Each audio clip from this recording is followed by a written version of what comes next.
I think it was the great French director Jean Renoir who said, "A director makes the same film his entire life. He just breaks it into little pieces and remakes it." My guiding principle is, what's a film that I want to race out to see on a Friday night? Yeah. That's what determines what I write and direct.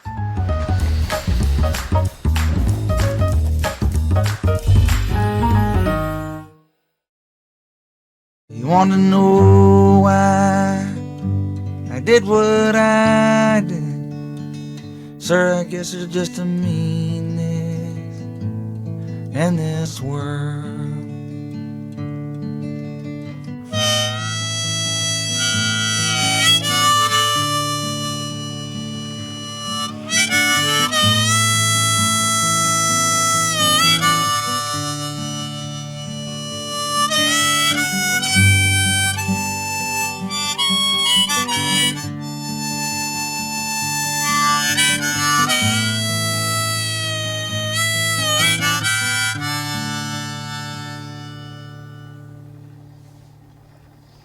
I think we got that. Oh, yeah, we got that one. So this song got a name? I was gonna call it Starkweather, but now I'm thinking Nebraska. Welcome to Behind the Lens. Today, he's made so many great movies. As a director, he started as an actor, but in 2009, Crazy Heart won 2 Oscars, including for Best Actor, Jeff Bridges, and song. And he's gone strong ever since. His latest film, Springsteen, Deliver Me from Nowhere, is a terrific film. This is Scott Cooper. Welcome. Thank you, Pete. Such an honor to be here with you, man. I mentioned you started as an actor. Yes. Yes, and worked in with my friend Ron Maxwell's movie Gods and Generals. I love Ron, and Which is where I met Robert Duvall, right. and who really changed my life because he became a mentor in my life. I was married on his farm in Virginia. Oh, wow. He produced my first film, Crazy Heart. Mr. Duvall would read every script that I would write. He would look at cuts of my films, and his last film was my film, The Pale Blue Eye. So kind of Right. came full circle. Wow. Yes, that's great. Yeah. So, what made that transition for you? And you've done it so successfully, but not everybody can. But I know you study with Strasberg and everything else, and Yeah, thank you, Pete. Well, it's, for an actor who had an unremarkable career, who, would screen test for a lot of major roles and then end up losing them to actors of my generation who were really great. yeah. That's what motivated me to write Crazy Heart. And I sent the screenplay to Robert Duvall, who loved it. And he said, "Whom do you want to star in it?" And I said, "Well, I wrote this for Jeff Bridges." Of course, I didn't know Jeff. I wrote Jeff a very long letter. It took Jeff about a year to read it. Wow. And then when he said yes, that changed my life. And I can remember day 1, day 2, when I'm on this side of the camera watching Jeff Bridges, watching Robert Duvall, watching Maggie Gyllenhaal, Colin Farrell. I knew I would never go back on that side. Because when you watch Jeff Bridges do what he does, Oh, it was yeah. very clear that I was never going to be that kind of an actor. Oh, wow. So I've decided to stay on this side, and I adore actors. I hope that I'm an actor's director. I spend a great deal on performance. Yeah. I work with a lot of the same actors. And for me, it just brings me so much more joy to be able to express myself both as a writer and as a director, as opposed to just being an actor. Yeah, it's interesting to me too when you look at your filmography, which is getting quite significant now. You really go for interesting subjects and things. It's hard to pinpoint you. Like some directors, you can say, "Oh, I know that's it," but Oh, good. Thank you. yours is more like Howard Hawks to me. But One of my favorite directors, by the way. oh, really? Yeah. Oh, yeah. Well, he could do anything and did. And He sure did. and that was it. But with Black Mass, which is the Whitey Bulger story, and of course, Out of the Furnace, and Hostiles, which is a Western, Pale Blue Eye, which is about the young Edgar Allan Poe. I mean, Gothic you're all horror. yeah. Antlers, which is the horror film. Yes. Well, interestingly, my guiding principle is, what's a film that I want to race out to see on a Friday night? Yeah. That's what determines what I write and direct. I think it was the great French director Jean Renoir who said, "A director makes the same film his entire life. He just breaks it into little pieces and remakes it." And I've made a concerted effort to try to make films in genres that I love. The problem with that is you're also playing in the arena with the greatest films ever made. So when you make a gangster movie, Yeah. you're in the wake of Jean-Pierre Melville and of course Mr. Scorsese and Francis Coppola and Jacques Audiard. So that's hard. And then when you make a movie in the Western genre, it's Hawks and it's John Ford and Clint Eastwood and Leone. So I haven't made it easy for myself, but those are genres that I love and that I really want to explore, and hopefully I come at it at with a little bit of a different angle or unexpected, which is what I've tried to do with Springsteen and certainly with Crazy Heart, because music was my first love, to be able to tell these two stories. But I try to mix it up as much as possible, not in terms of a concerted effort so much as to what interests me and how can I improve as a director. What Crazy Hearts was your first movie as a director, and that was in the musical vein. Like I mentioned, it even won an Oscar for song. And Jeff Bridges playing a kind of down and out country singer. So there's that. I would think after that, because it was very successful, won Academy Awards, that's for your first film, that they would offer you similar kinds of things and say, okay, you did that, now try 12 more music movies. And they did, Pete. If I've learned anything about Hollywood, it's they want you to continue whatever you did. Whatever it was that was successful. Miles Davis, Chet Baker, The Grateful Dead, Elvis, many others. And I felt like, gosh, if I do that, all I'm ever going to make is music films, which is why I then wrote the kind of searing family drama Out of the Furnace, which was my first film of three with Christian Bale. But there are a couple of I suppose other either bands or musicians that I would like to explore that I haven't. And if I were ever going to make a film about Elvis Presley, it would be the last day in the life of Elvis Presley. Wow. When Elvis is playing racquetball at 3 a.m. or visiting the dentist, or watching old musical performances of his, those sort of things. That'd be wild. Yes. And I was always fascinated by Gay Talisa's article about Frank Sinatra. Frank Sinatra has a cold. Like that's something I would love to make, something that feels a little bit outside the box. Scorsese's been trying to do Sinatra forever. Oh, well, and they won't let him. Is that right? His estate, Tina Sinatra, that's you, Tina, will not give him permission. So he's finally pretty much given up on it, at least for now, unless they change their I didn't know that. That's terrible. Unless they change their tune and give him those songs. Yeah, well, that's come on, Tina. Please, it's Mr. Scorsese. So that brings us to, so Crazy Hearts. Now you're back in a music mode here, obviously with Springsteen, Deliver Me From Nowhere. So what was the impetus? Because this to me is obvious. It's not a biopic. No. I called it in my review the anti-biopic. That's what it is, essentially. Thank you. This is really taking a slice of his life after he's a huge star. Yeah. And after huge success and on the cover of Time and Newsweek and all of that happened, and watching a man going through severe emotional and everything other kind of trauma in his life.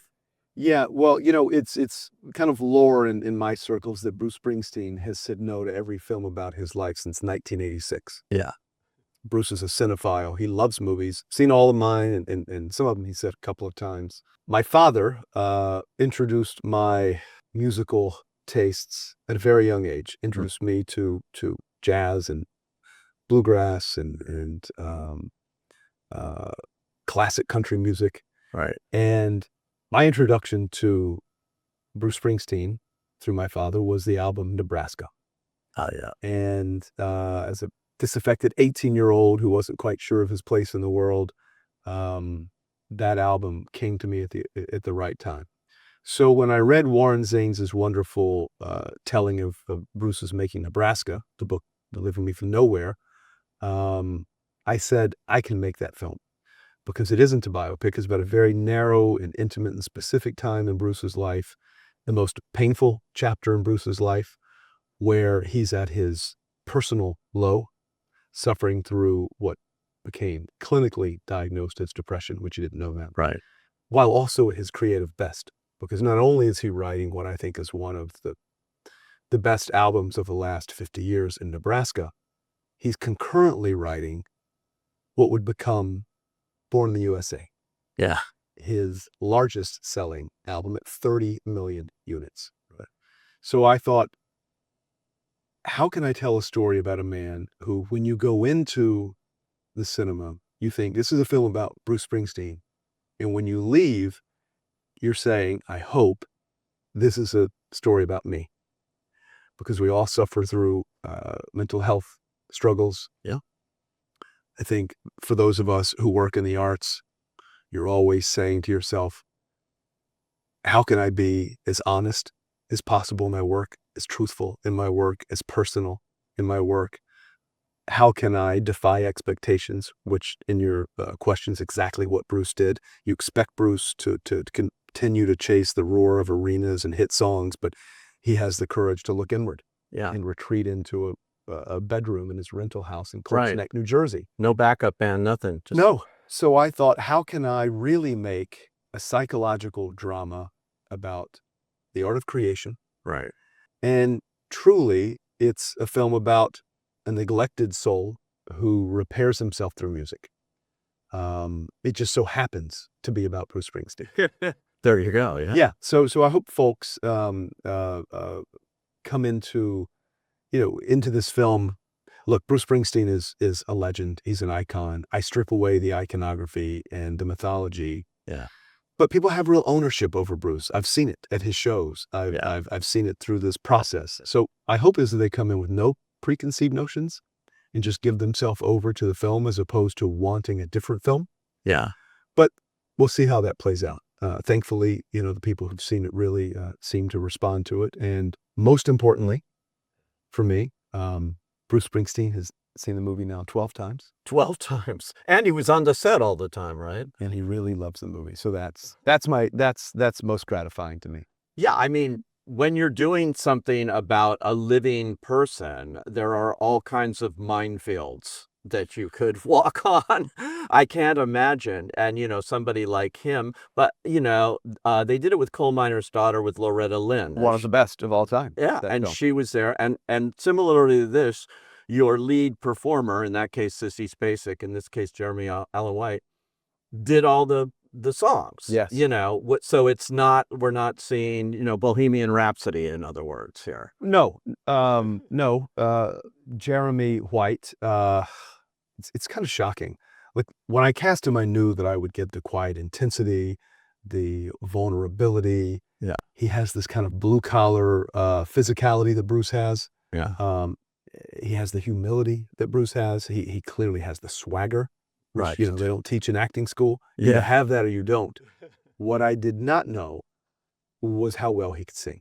Yeah. And he went through 7 months of a very humbling process of becoming Bruce Springsteen. And we didn't want mimicry or imitation, cosplay, as you see in so many of these. Yeah. I wanted somebody who could capture the emotional truth of Bruce, the essence, the spirit.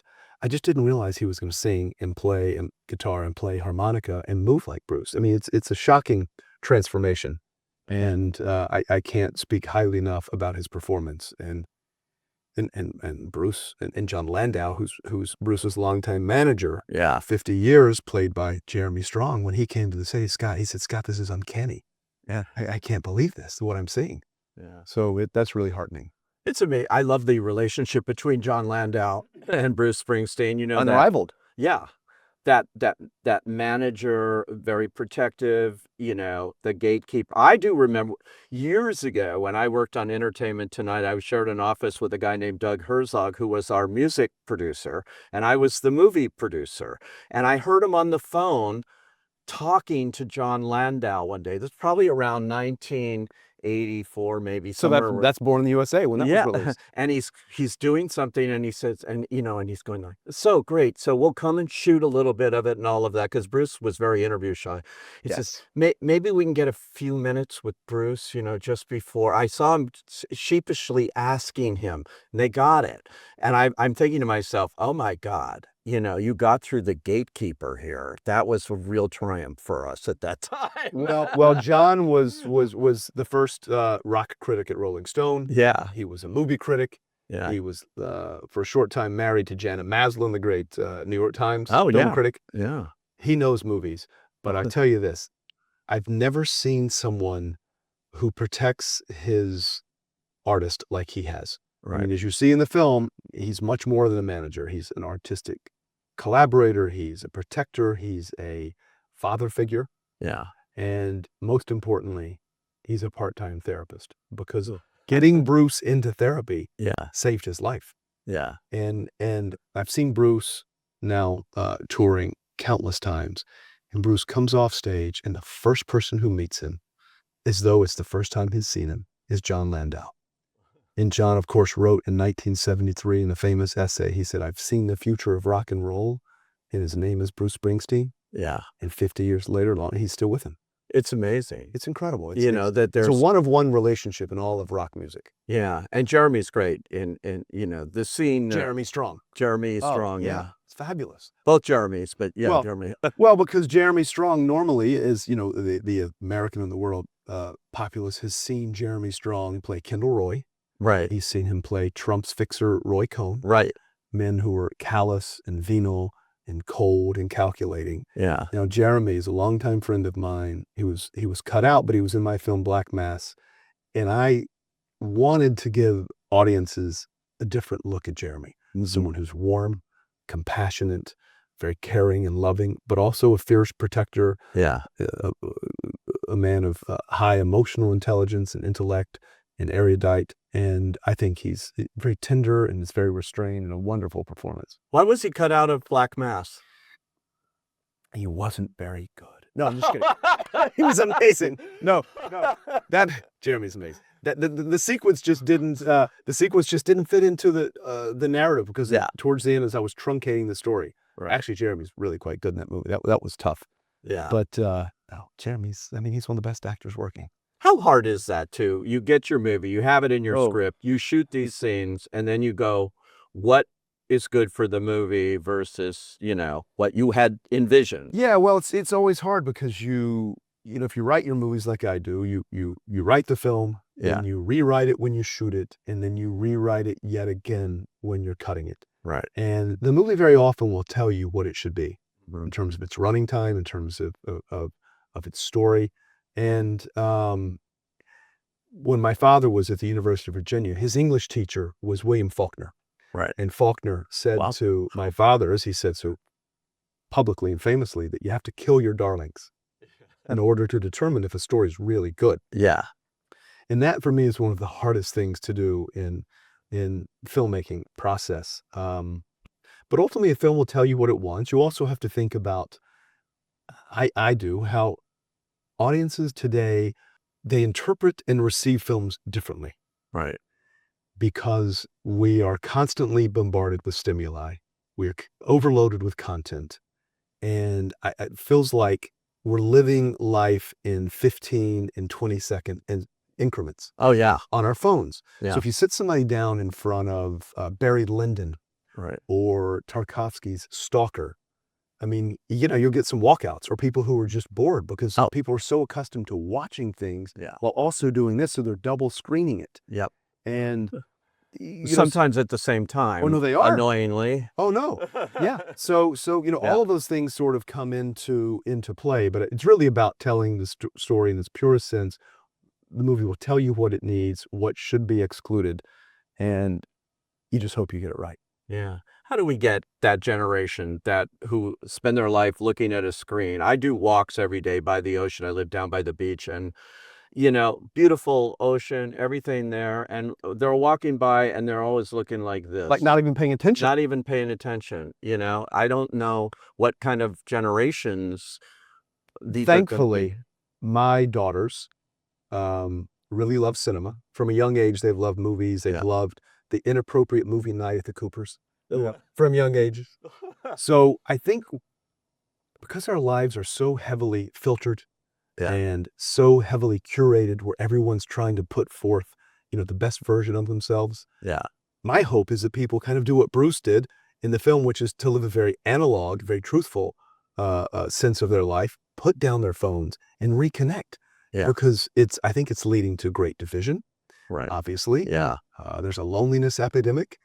I mean, when was the last time you were in the airport and you saw somebody reading a novel? Oh. I mean, so often you go to the airport and you see a family of 4. Yeah. They aren't even interacting. They're just No. all doing this. Yeah. Now, of course, I'm guilty of a news junkie, but I try to be, for someone who has no social media presence at all, I try to be incredibly present. And, because my livelihood depends on people actually leaving their house to come to a cinema, Yeah. you think to yourself, how can you get people out Yeah. to come see movies that may transport you, which, as they did to me, which is why I became a filmmaker, in ways that you can't get from your telephone. Right, exactly. And that's hopefully what this movie will do, because right now it's very hard post pandemic, post Hollywood strikes, post everything that's gone on, to get people back in the habit that they once seemed to have. If it's not a sequel or prequel or Yeah. raining glass and concrete, If it's and original. yeah, Yeah. it's hard, Pete, and my fear is that if people don't come back to the cinema, Yeah. then we're going to have fewer films, because Yeah. studios aren't going to want to invest in that. And I think our culture, generally speaking, will all be lesser for it, Yeah. because cinema has changed my life. Just this week, I was in Lyon, France, at the Lumiere Festival, where cinema began. Yeah. In a city where it embodies the soul of cinema, and it just reminds you of how much movies play such an important and integral part of our lives. Yeah. And I'm not disparaging television in any way, but there's something about being in a darkened cinema, surrounded by strangers, watching people bring to life things that make us human Yeah. and that connect us. And I don't understand why that's not something that's as important as it once was. And I just think we're worse for it. I do too. And you don't get that sound at home. You sit on I don't your care couch. how good your system is. It's Yeah. never going to be the same as It's watching never going to be like cinema. that, No. all of that. Yeah, I'm a big a fan of cinema, obviously, and I'm hopeful, Yeah, that me too, because my daughter's generation, I noticed they're putting these down, and they want the human connection. They love going to the movies. My girls would go to the movies every weekend if there were enough movies for them. right. They Yeah, love it. I know, but hopefully this one now, as I recall, certainly when it was in production, it was just called "Deliver Me from Nowhere," Yes, based on Warren's book. based on the book, and then they tacked on the name Springsteen. Is that because? Why is that? Well, my very first draft was titled simply Springsteen. Ah, And then underneath it, subtitled "Deliver Me from Nowhere," as you see it. yeah, Interestingly, as the movie was playing out last year, the Bob Dylan picture by James Mangold, A Right. Complete Unknown, yeah. I noticed that people would always say to me, "Hey, have you seen the Dylan movie?" Or, "What do you think of the Dylan movie?" And I Oh, said, right. "You mean A Complete Unknown?" Yeah, That's the title. And I noticed that I imagined people might do the same thing. What's the Springsteen movie? yeah, "Deliver Me from Nowhere," which Yeah. is a lyric in State Trooper, Right. off the record, Nebraska.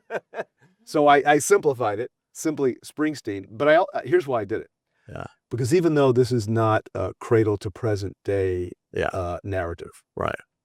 I said to Bruce, if people can understand that during this most formative time in your life, Yeah. the lowest time, the most painful chapter in your life, if they understand this about you, what you've endured in terms of dealing with all and facing this unresolved trauma, they will gain an understanding of exactly who Bruce Springsteen is in a way that will speak to what came before Nebraska, what came after Nebraska, and Yeah. a much bigger aperture of who Bruce Springsteen is. So Yeah. just to have the title, Springsteen, Deliver Me from Nowhere. Yeah. and I hopefully it works, Well, we'll see on Friday, on Pete, the if on it the works. right way. It should work. Yeah, you no, I know, think which so. I is hope yeah, so. I mean, I'm incredibly heartened by the response. The movie yeah. debuted in Telluride, and what I love about that festival is That's you can intervene with the film audience in ways you can't at other festivals. yeah, And the amount of people who came to me just on the street to say, Scott, the movie really touched me in a very human and personal way. yeah. My father never told me he loved me. My Right. father never told me he was proud of me. Yeah. Had my father seen this film, it might have removed the stigma of mental illness and men dealing with it, because men of a certain era, Bruce Springsteen's era and before, as we see in his father, played so beautifully by Stephen Graham, Yeah. these men are afraid to give voice to their pain.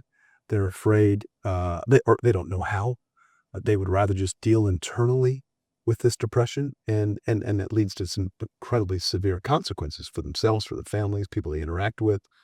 So I'm hopeful that people will see the film and say to themselves, if Bruce Springsteen, who outwardly should have everything in his life, Yeah. yet still deals with this, and in a very low and dark time in his life is able to get the help and transcend and continue to live a rich and full life, that maybe they can too, Pete. Yeah, and I'm glad you made the decision to film all those scenes with Stephen Graham and the young actor who plays the younger Matthew Springsteen Pellicano Jr. in black and white.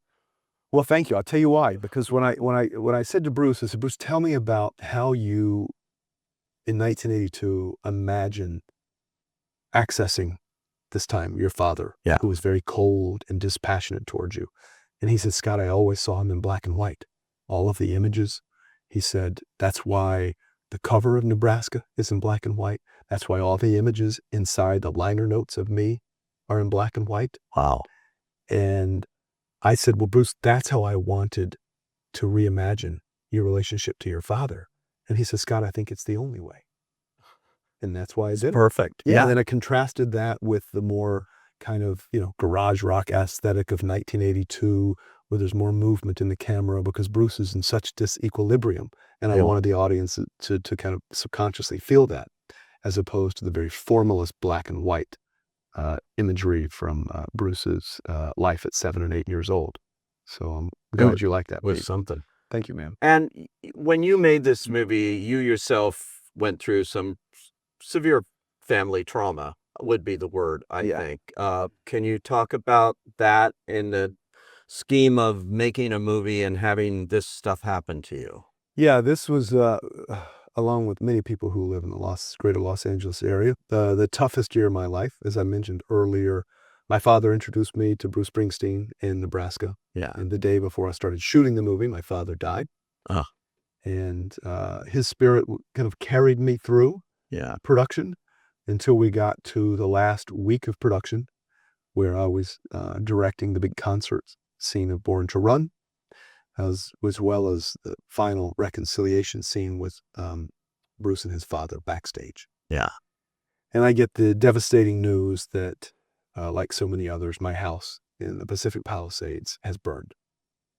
Yeah. So I took a few minutes, made certain that my wife and daughters and dogs were safely sequestered in a hotel, and went over into a corner and in a dark corner, and thought, how can I get through this lowest moment of my life? And Bruce comes to me, who happened to be there on that day, and he said, look, Scott, take the girls and the dogs, move them into my house in Los Angeles, and live there until you get on your feet, which we did. Wow. My younger daughter Stella's guitar burned. What does Bruce Springsteen do? He sends her one of his. And from Jeremy White to Jeremy Strong, Stephen Graham, Odessa Young, the entire crew, cast, 20th Century Studios, Bob Iger, David Greenbaum, Alan Bergman.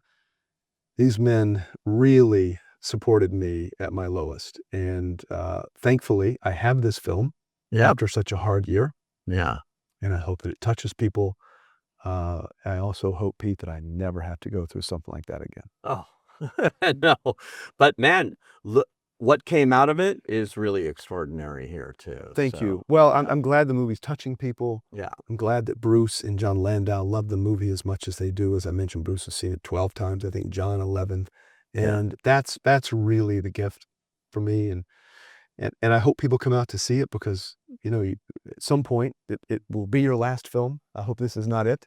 I hope that people come out. Oh, to see the movie. that's my last question to ask you here. What is your next film? Because I know this isn't your last film. Well, it isn't. I've been lucky in my career that I've had 4 other directors produce my movies. Robert Duvall, who's directed many films, produced Crazy Heart. Ridley and his brother Tony Scott produced Out of the Furnace. Oh, yeah. Guillermo del Toro produced Antlers. And Michael Mann, who has been a mentor of mine, who really loves this film, who comes in and sees my movies and offers me lots of suggestions, has come to me to direct one of his longtime passion projects that he wrote with the great Eric Roth. Oh, in the film. who I just ran into yesterday. Oh, wonderful writer, legend like yourself. Yeah, Eric Roth's 80 years old now. He's an amazing guy. Yeah. He's remarkable. Well, I think so is Michael. Yeah. And Michael has asked me to direct a project called Comanche. Oh, That okay. is about the Cynthia Ann Parker kidnapping, young white girl in Texas who was kidnapped at 8 years old and became assimilated into Comanche life. Mm-hmm. And gave birth to the great Comanche warrior Quanah Parker. And then she's rescued. Right. And upon her rescue, she wants to have nothing to do with white American life in Texas, but wants to reassimilate back into Comanche life. Oh, okay. And this screenplay is extraordinary, as you might expect from Michael Mann and Eric Roth. Yeah. And it's also the basis for the John Ford movie, The Searchers. Yeah. It definitely sounds like that. Yeah. So for Michael to come to me to ask me to direct that is one of the great gifts and highlights for me. So I hope, Pete, at some point we can pull that one together. Oh, that'll be great. Thank I you. would love to see that. Thank you. Know, So would I. and, just keep turning them out, man. Oh, thank you. It gets harder and harder, but I'm so thankful that that I'm able to work with such a wonderful crew and the studio in 20th Century, and have people like Michael Mann and Terrence Malick and directors from a different generation who have long supported me. William Friedkin and Cimino before they passed. I'm incredibly lucky. Ridley. It's nice. It feels like they're kind of not only handing down a lot of great advice and wisdom, but passing the mantle in some small way. 100%. Scott Cooper, thanks for joining us. Pete, I love being with you.